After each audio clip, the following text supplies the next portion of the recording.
Captain America Civil War is officially out in theaters. And now I know that a lot of movie reviews have already been out, so I'm gonna briefly go over the same things for about a minute, and then I'm just gonna go over the things that most people glance over. But I like to give out a warning before I go any further. There is going to be a lots of spoilers in this review, so trust me on my dearest heart, please don't watch this if you have not seen the movie. Even if you're one of my close friends in real life, if you don't know me at all, please save yourself. You really have to watch this movie for yourself. Alright, anyways, carry on. So this movie's advertised as Captain America vs. Iron Man, but the dynamic between Bucky Barnes and Captain America is the most present than ever. At heart, even though this is a sequel to Age of Ultron, this is definitely more of a sequel to The Winter Soldier. You see the relationship between Bucky and Cap more fully fleshed out. The movie doesn't even illustrate them as friends, they're practically brothers. And each and every choice that Captain America makes in this movie, you can tell that it's a pain to make. And everyone went over this already. The action scenes were amazing. I didn't think you can get action that great in such a film. Cap and Iron Man really show their ideologies, and it makes the audience really conflicted. I came into this movie as a Team Cap fanboy, but I came out of this film feeling for both of them. I wasn't really on a side by the end of this movie. You feel for Iron Man, you feel for Captain America, everything that they've gone through. And you know in the next movie and the universe that continues with, both of them are not going to live this down. That stinging, bad, gruesome feeling of their friendship being destroyed. Anyways, now it's time to talk about the things that people usually don't talk about.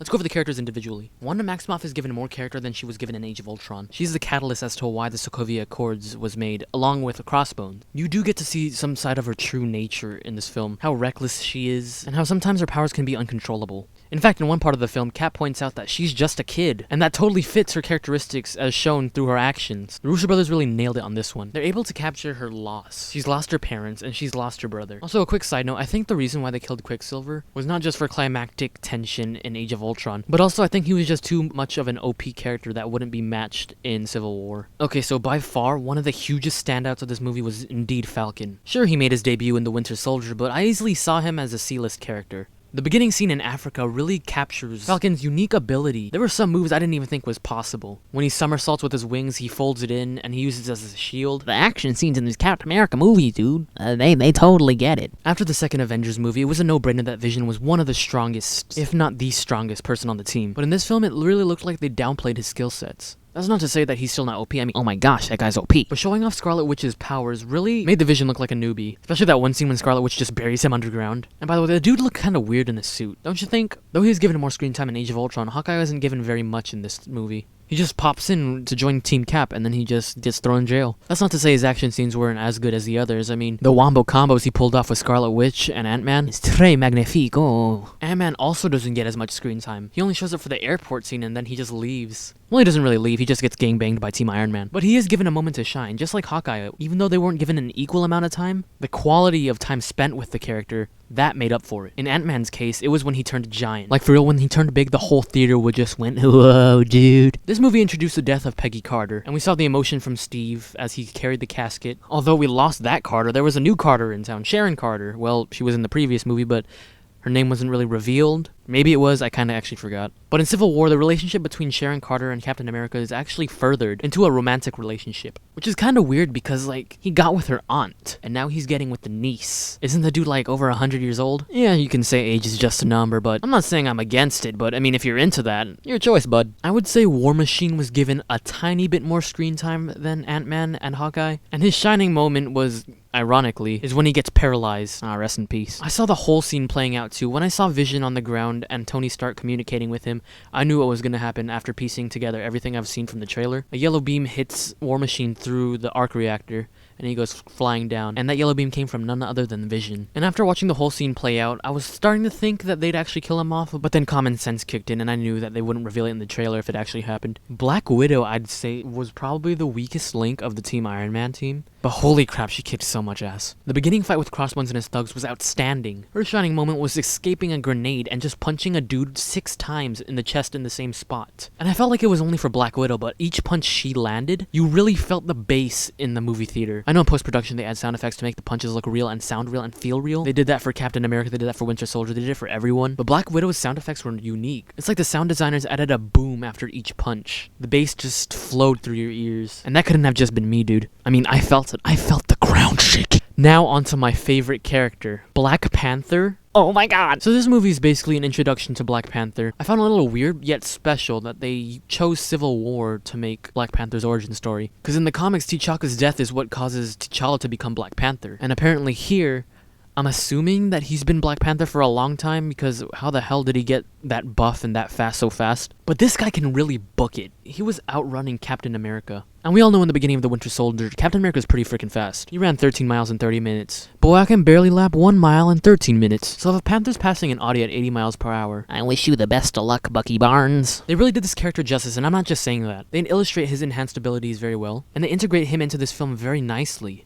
One of my favorite, probably screensaver moments was before the airplane fight scene when Captain America confronts Black Panther and they have a hand-to-hand combat fight. Black Panther does this weird Tekken shit, like you only see it in fighter games. He does like a 3-hit combo in midair without touching the ground, while spinning 360s. I just jaw-dropped at that moment. Chadwick Boseman, I can't wait for more of you, dude.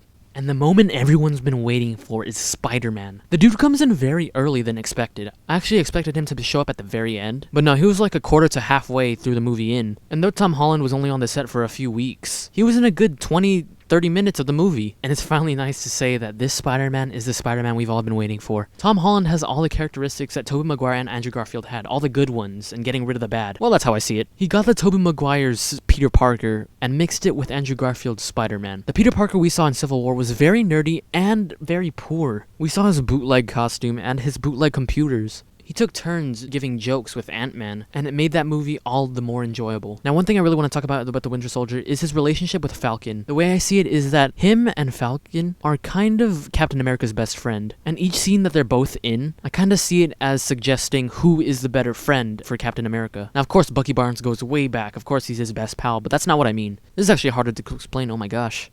You probably don't even get me. Anyways, the scenes that they're both in is just... Marvel nailed it. That's all I gotta say. Marvel nailed it. When they're both webbed to the floor and Falcon makes his little bird thingy just hit Spider-Man out of the building. Lol. Little bird thingy. I get it. The Winter Soldier exchanges some words with Falcon, and he just says, "Shut up." Though the film's plot has very dire consequences, Marvel really knows how to do the humor. I just couldn't get enough of these two, especially when they were in the car. You wanna scoot your chair up? No. I love these two. Now, the villain Zemo was a little hard to follow that whole plot story. A little Easter egg if you didn't know. The guy that Zemo killed and left in the bathtub was actually one of the directors. It's either Anthony or Joe Russo, I kinda don't really know which one's which, but it's one of them. The part that I found confusing was when they confused the Winter Soldier and got a picture of him when it was actually someone else. If that makes any sense. At least that's what I got from the film. See, my memory's a little jogged from that part. I'm not sure what I saw. I'm gonna have to watch it a second time, or a third time, or the 100th time, like I probably will. But for the most part, Zemo was a decent villain. He wasn't good, but I didn't see him as very bad. Now, one thing I want to address in this review is the possible deaths that I was about to witness. Going into this movie, I stayed off the internet for like a good 2 days. And that was for a good reason. I did not want to get spoiled for this at all. I mean, this Marvel thing was my life. And I was really scared when Captain America, Bucky Barnes, took on Iron Man. I really thought one of them was gonna die. Especially when Bucky gets his arm shot off. I was pretty sure Bucky wasn't gonna die. I mean, I knew that. But the single fight one-on-one between Captain America and Iron Man, that really got me. Captain America just wailing on Iron Man against the wall. And then Iron Man backfires by analyzing every move he takes. But then Tony ends up on the floor, and then Captain America begins bashing, get this, bashing his armor until his helmet comes off, and he's about to cut his head in two, like Kung Lao style. I thought it was over for Tony Stark. I was about to cry. Until he actually just hit the arc reactor. But yeah, in the end, no one really dies, not even the villain. Also wanted to just a quick side note, Martin Freeman didn't have an accent. That sounded weird. Oh well. Anyways, guys, I really love this movie. I love the amazing action scenes, and despite Baron Zemo's development, or Helmut Zemo in the movie, I forgot what his name was, it wasn't really Baron. Well, anyways, yeah, despite that, I loved everything about it. I loved Spider-Man, I especially loved Black Panther. I can't wait to see more of them. Captain America was good, Iron Man was good, everyone in this movie was phenomenal. I'm gonna give Captain America Civil War 100%. I know I listed a few bad stuff, and I should dock points for that, but I'm a little fanboy inside, I'm not gonna do that. Anyways, guys, thank you so much for watching, and if you liked this video, then you should probably hit that subscribe button. And check out my last video, which was a trailer analysis of X-Men's final trailer. Alright, see you guys.